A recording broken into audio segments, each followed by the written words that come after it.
Hi, I'm Gyurcsak, resident artist and brand manager for Blick, Utrecht. I'm so pleased that you could join me in my studio. We're going to have a series of small lessons on materials and techniques. We're going to go outside and do some plein air painting. So come along and be inspired. Hi, we're in the studio today. We're talking about palette management and color theory. But before we get into that discussion, I want to talk a little bit about the surfaces that people paint on. Sometimes artists start on white canvas or a toned canvas. If you're working on a white canvas and you're having trouble with the value judgment, use a white palette. This way, the correlation between the both with the value judgment is exactly the same. The same pertains to a toned canvas, which is, this is a burnt sienna, could be good for landscape painting, portraits, still life. Use a neutral background like what we're going to use today, this neutral gray for our chromatic palette. And then it'll be a lot easier for you to judge these values. Today we're going to work with a chromatic palette. And in that palette you have a warm and cool of each primary.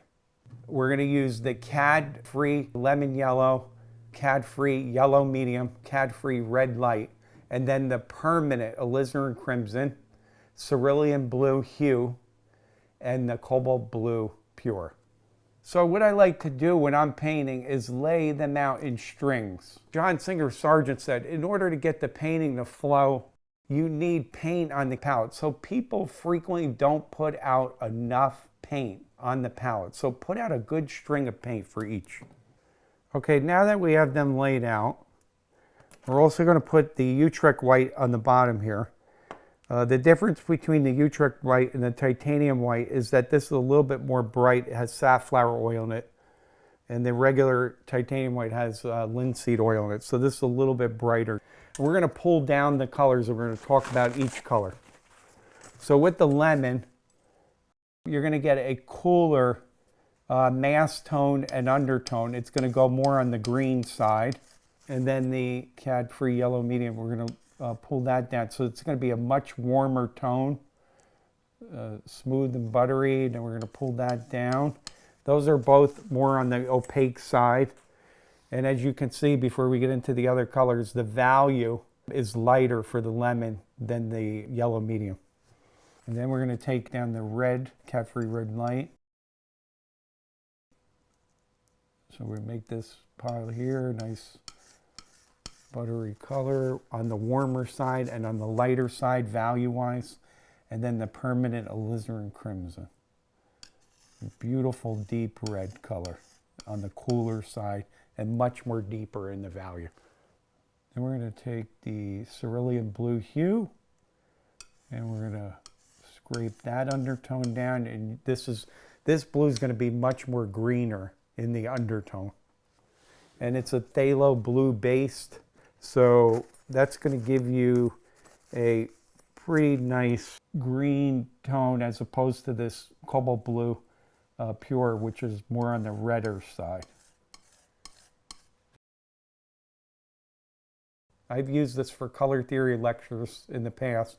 It's a very valuable palette because it's not a big, expansive palette, and you could do so many things with this. You could paint landscape, still life, plein air, outside. You'll see how much you could actually do with this when I start to mix these colors. We're going to just do a couple greens here.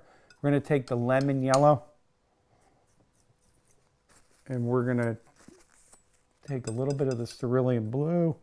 We're going to mix that out. So now, in that mixture, we get a really nice, really vibrant, like a spring green color. And then if we take the lemon yellow again, and we're going to just put a little bit of the cobalt blue to it, because it has a little bit more red in it, it's going to be a little bit more neutral, as you can see. Look at the difference between them. It's a huge difference in the color intensity. Then what we're going to do is take out the CAD-free red light. And if we want to make a kind of a neutral brown color, we could take the greener, the cerulean blue hue, and mix that together with it. And right away, we're going to get a brownish, earthy tone color. And this is really great because you could steer this in many directions, but this right now is kind of like a burnt umber, raw umber color. So then we can actually push that by taking a little bit more yellow and getting it to be a little bit greener. We could add a little bit more red to it, and we could bring that up to be almost like a sienna. And if we still add even more yellow, we can get it to be like a raw sienna. And then finally, if we take some white to it, we're going to get more or less like a yellow ochre, kind of Naples yellow area tone with that. So this is really great because it just shows that with this chromatic palette, you don't really need the earth tone colors in there, but you can actually mix them out. And then we're going to take a little bit of the cobalt blue and the permanent alizarin crimson. And we're going to mix those together. Now, just on the palette by itself, without adding the tint to it, white, you could see it's very deep in the value. Very, very dark, very low color. But I'm going to bring that up now with a little bit of the Utrecht white in there. And then you're going to get a really beautiful blue-violet tone. And then if we wanted to shift this blue-violet tone a little bit more to the redder side, we could do that as well. We could steer it. Permanent alizarin crimson is really good for that. So then lastly, if you're managing your palette and you want to mix some purer colors after you've had your mixtures and you're running out of space, it's really a good idea to take something like the safflower oil and just take a little bit of that on a cloth instead of using any kind of gun turp or mineral spirits.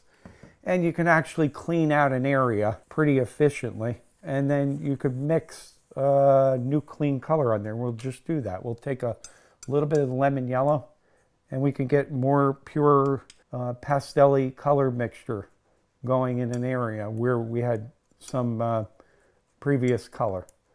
So keep that in mind as far as palette management. And another important thing, just to close here, keep your colors and your values, at least I prefer, in the same place every time. I always set it up from the lightest to the darkest value, and I always put them in the same place. I liken it to the keys on a piano. So when you're painting, you become a little bit more automatic. You go for the paint without thinking about it too much and get lost on your palette. But I hope you enjoyed today's palette discussion.